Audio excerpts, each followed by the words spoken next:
Hello, StormStromer. It is an honor for me to interview you here at the International.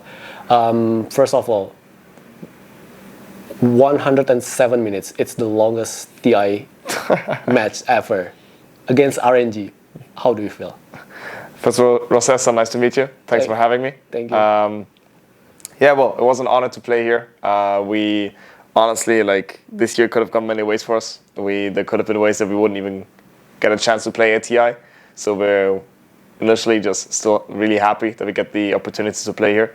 And yeah, that game was probably the most absurd game I ever got to play, especially on a stage. It was an amazing feeling. During the game, we were so much in the zone that we didn't even realize how long the game was actually going and stuff. Yeah. It was really, really exciting. And all of a sudden, we see the clock reached 100 minutes. We were like, holy shit, what's actually happening? So yeah, it was quite a blast. Also a long VOD to watch after winning.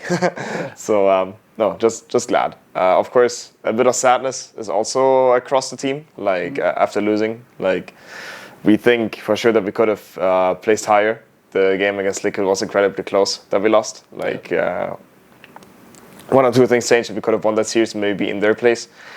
But yeah, I'm for self speaking, I'm just happy that we got the chance to play here even. I see. And then it's kind of a roller coaster for you, right? Because you just won the longest TI main event ever. Yeah. And then you just lost a best of 3 against Team Liquid with such an amazing game. And then what do you think about the both of RNG and Team Liquid? I mean, you take a game, as a player, you get really trained to just take a game a series by a series. So, of course, the RNG was a huge boost and very nice feeling to not get kicked out in the first best of 1. But in the end, we knew Liquid is also going to be a tough opponent. We just look forward to playing the next series, basically. RNG could have gone both ways, Liquid could have gone both ways in the end. We just went confidently into the next game. And basically speaking, I think against RNG, things went a bit better because our drafts were a bit more prepared. We had a better plan approaching the series. But against Liquid, they had a better plan against us. They came up basically with one step forward already in the draft. And I guess our plays, our play style just didn't synergize in the way that they played, especially in laning stage. So just got to give it to Liquid. I mean, they just came into the series more prepared, and you could feel also that they have a lot of confidence in their gameplay. They played the LCQ, and just credit to that. Yeah.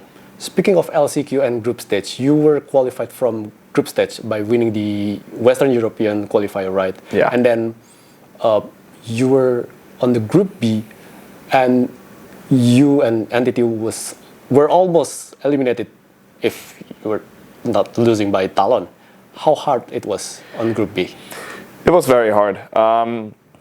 So we had before basically winning the TI qualifiers, the regionals, we were considered underdogs still. We did decent on LAN events, but we were not considered one of the top teams. Some teams could see us winning the thing, but we pictured ourselves as underdogs. But then we won this entire TI qualifier very confidently. We didn't drop a single map, and then automatically your expectations rise a bit. You're already thinking no, wow, we did so freaking well. We can go into this TI and probably even get the first place and everything.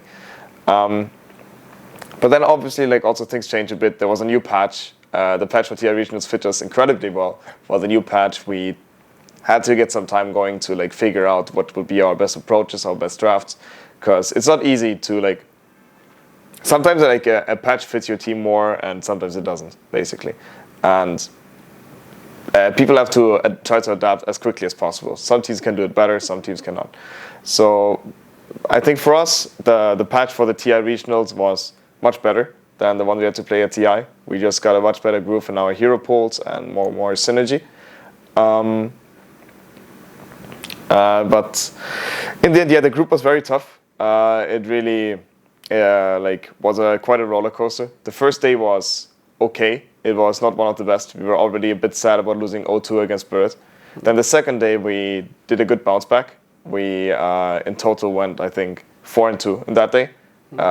2-0 against, I think, Thunder Awaken, even, who was one of the best teams in this TI. Yeah. But then the last 2 days were really like tough for us. I think the last 2 days we didn't win a single map even. I think we went 0-8.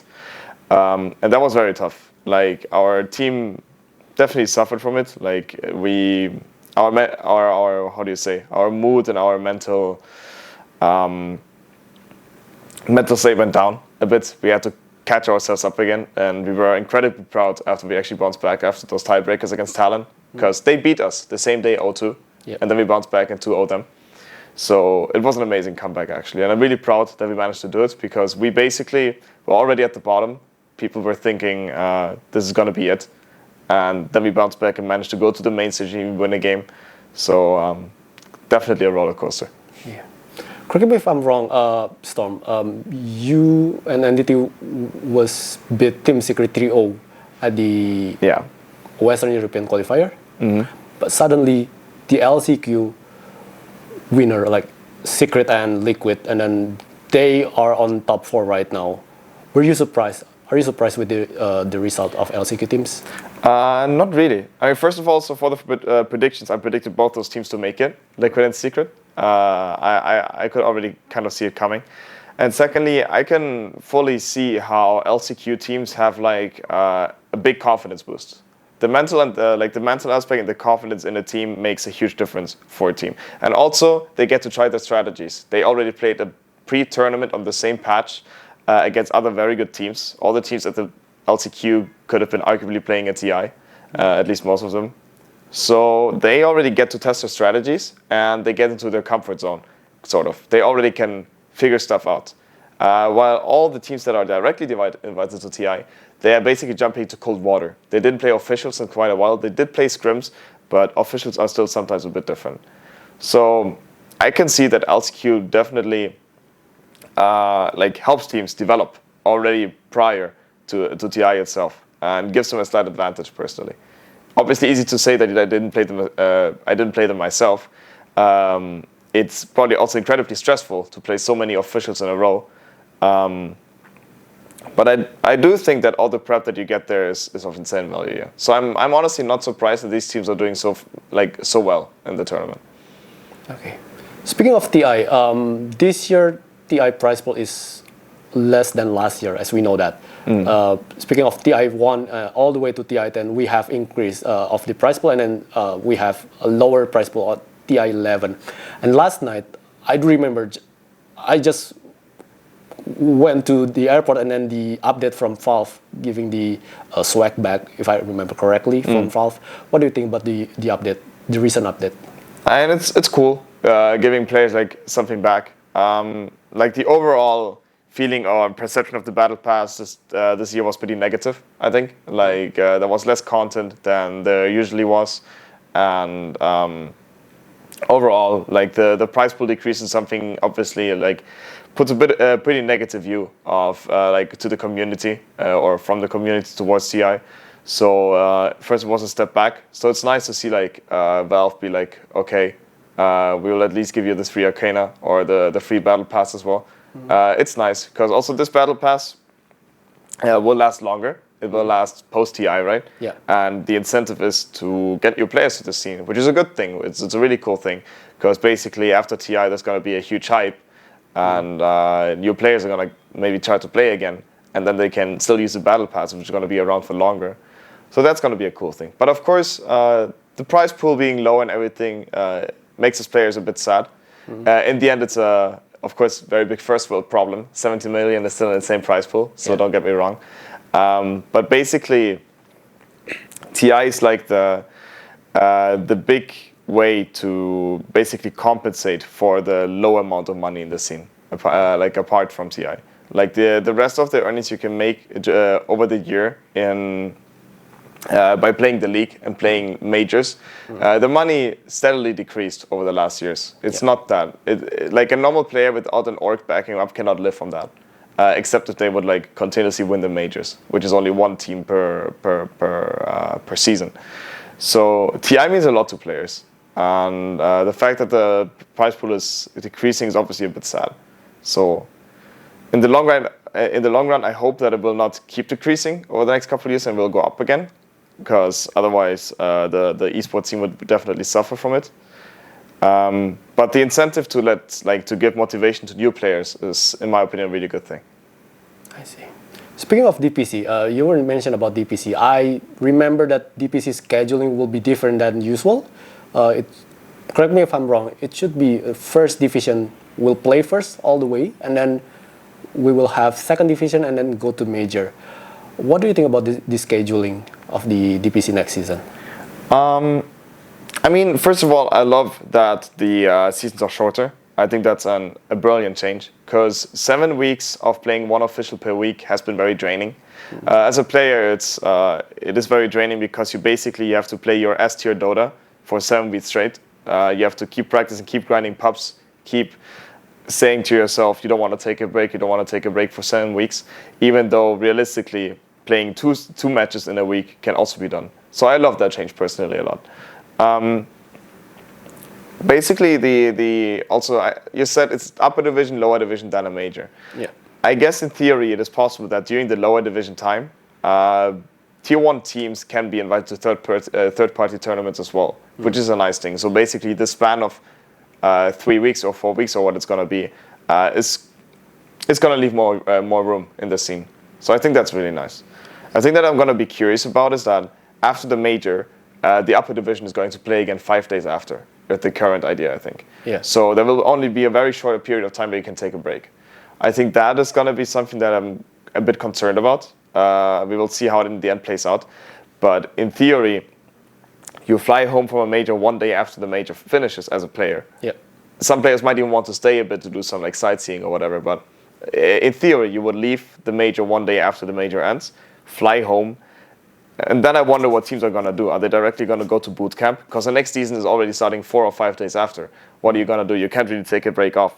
So are people going to be able to instantly go to boot camp and just stay on their S tier level again? Or are they going to like play this season but from home and possibly give up like strength that they would gain from boot camping? I'm going to be curious about it. I think it can be a bit exhausting to only have a 5-day break. But in the end, it's also cooler that the DPC is going to end a bit early in the year. It's going to end in July already, I think, with TI after that at some point. Yeah. So it leaves also more free room for like the second half of the year for players to do things. So I don't know, excited to see it. But I love that the seasons are only 3 weeks long, no matter what. I see.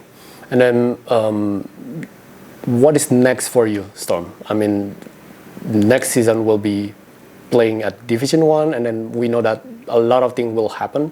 Like transfer, etc. What is next for you and your team, NDT? We're just looking forward to play the next season the way it is. Basically, it's going to be great to just start from the first division, not the second division.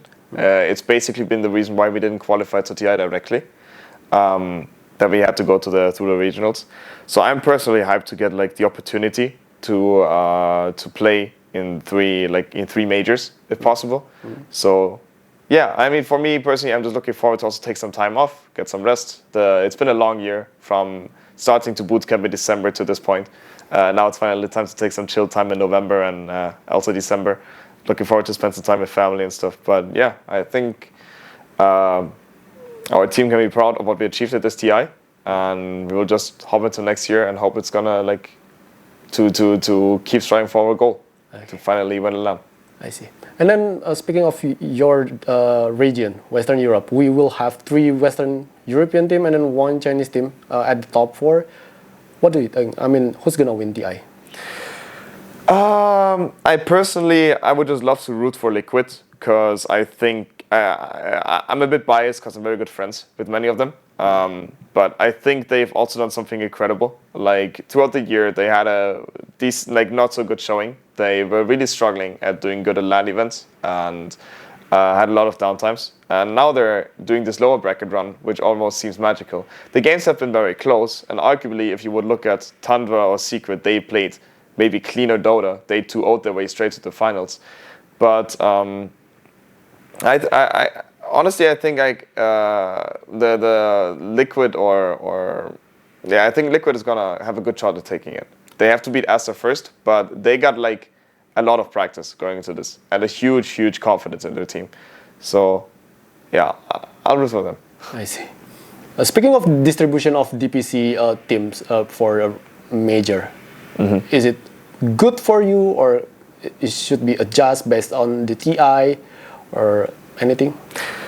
So you mean if more teams from EU should go to the major? I mean, yeah, like SA should have more SA team to TI, or we have less team from each certain region.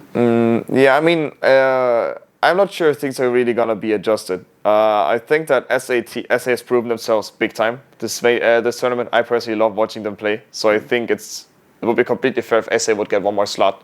Also, the NA scene next year is gonna look a bit, I think, small, a bit thin. So in the end, it depends what teams are gonna play in NA.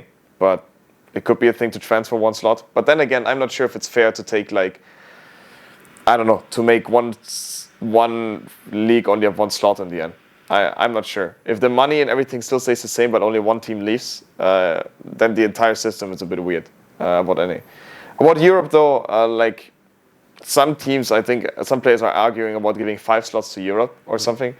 I personally think it's a bit crazy because, I mean, sure, EU is doing really, really freaking great. And for me personally, of course, it would be amazing to have 5 teams going to EU. It would increase my chances. But it would mean that more than 50% of the teams that are playing in the league already are guaranteed to go to TI no matter what. I think it would be a bit... it would depend what you think is the purpose of this regional, this entire regional league thingy. If more than 50% of a region can anyway go to a major, then yeah, it would be a bit weird, I think, personally. Last question from me, Storm. Is there anything that we want to say to your fans, maybe in Southeast Asia, or the one who cheering you at the arena last week, or everyone around the world? Yeah, thanks to all of you. Fans are incredible to any Dota player, really. After losing our match against Liquid, obviously a Dota team tends to really be down and get into a more depressed mode, no matter what the result is. You can be top 2 at TI and you can get into a depressed result. But what is always very, very nice to read are all the positive, amazing messages from fans. It's really heartwarming to have so many fans across the globe, really, that support us the way they do, that believe in us, no matter what happens. So absolutely amazing. It puts a smile on you in your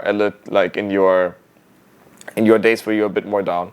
So thank you, and I hope you're gonna give you good entertainment and a good show next year again. It is an honor to have you here, StormStromer. It is nice to meet you as well, and then I really wish you best of luck, and then hope to see you next year, hopefully. No one knows. And then thank you so much. Have a nice day. Thanks for having me. Thank you. Thank you.